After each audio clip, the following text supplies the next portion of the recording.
Hi there, and welcome back to the Getting Started video series, where we run through some of the top tasks you should carry out in the first couple of weeks using the technology. This video covers 5 things you can do right now to understand how your keywords are ranking, why they are performing like that, and what you can do about it to improve. To get started, just head over to the rank tracking module, which you can find in the keywords section of the platform. If you follow the Creating Your Project videos about how to add keywords and competitors, then you should have some initial data to look through and start analysing here.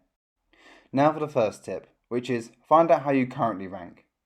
As you can see, in this example there are 1800 keywords that are being monitored for this website for Google Desktop in the UK. These 4 widgets summarise core metrics and let you know key performance indicators at a glance. SERP positions show how many keywords rank at different positions. For instance, there are 430 between number 4 and number 10, and clicking on this will tell you which keywords these are.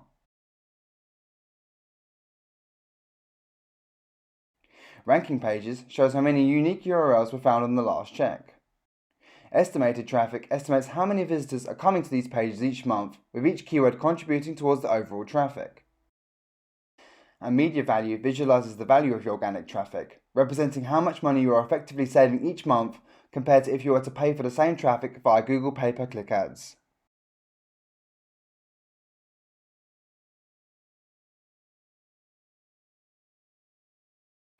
Clicking on this first blue pill allows you to switch between, as well as compare performance to, the active search engine configurations on your project.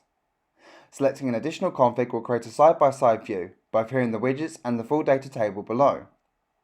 In this case, I am comparing rankings between Google Desktop and Google Mobile. Clicking again on this same blue pill and turning off the Google Desktop config will update the data. Now everything we see is solely based on Google Mobile. Moving on to tip 2, find out how competitors rank. Click on the second blue pill to bring up your list of active competitors. In the same way as search engines, you can switch between and compare performance of these competitors. Adding domains creates a side-by-side view, which lets you quickly see where your domain ranks well and where competitors are beating you out.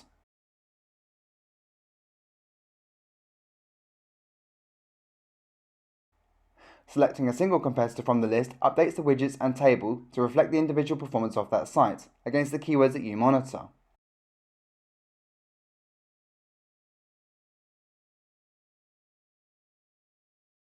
The search engine and domain pills can be mixed together to create additional views.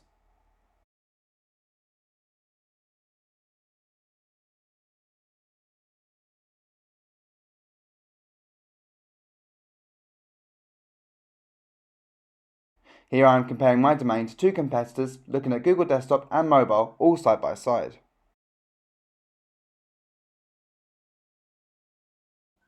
Tip number 3 is use filters to drill down into data. To get at the information that is important to your workflows and objectives, we recommend using the inbuilt filters to segment data and target much more effectively. You can use these show me's on the left here, which are a list of pre-made filters based on the most popular use cases. This last option, for example, returns all keywords that have recently lost ranking positions.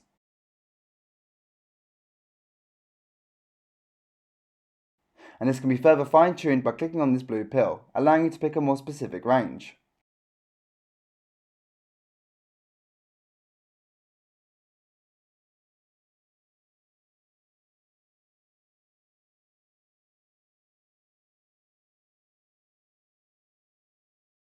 Outside of the show me's, there is an extensive collection of custom filters that can be accessed by clicking on this blue plus icon. We're going to cover 2 of the most powerful in the remaining tips, which are user intent and SERPs features, but other highlights in this list include tags, which lists the active tag groups on the project and are created by you. There are no rules when it comes to implementing tags, so feel free to build the structure that best suits your needs. ATF, which means above the fold and indicates whether your ranking appears on the first page of Google above the scroll line. This is good at demonstrating the rankings that have a lot of paid ads that eat up a lot of Google's first page. An estimated traffic change, which calculates any increase or decrease to site traffic from the last rank check to the most recent one. This one is great for seeing your winners and losers from week to week. Filters can be combined, meaning that you can produce highly custom data views that fit a wide variety of cases. Moving on to tip 4, find out what kind of content ranks. There are different kinds of content that fits different purposes.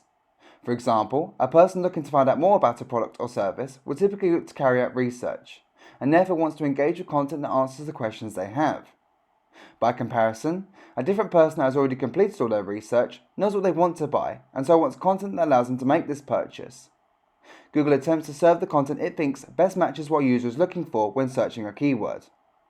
The user intent score here is designed to analyze this process that Google carries out, giving you an insight into the kind of content that appears on the first page of the results. This gives you a fantastic steer when it comes to tailoring the content of your website because you know what Google favors. For instance, you can filter by dominant research intent to discover all the keywords where users are predominantly looking to get their how, what, why, when and where style questions answered.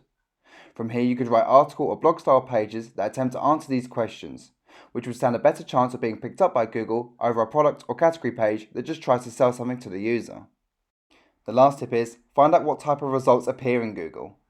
You may already know that Google includes many types of results, such as videos, images, snippets, and finders.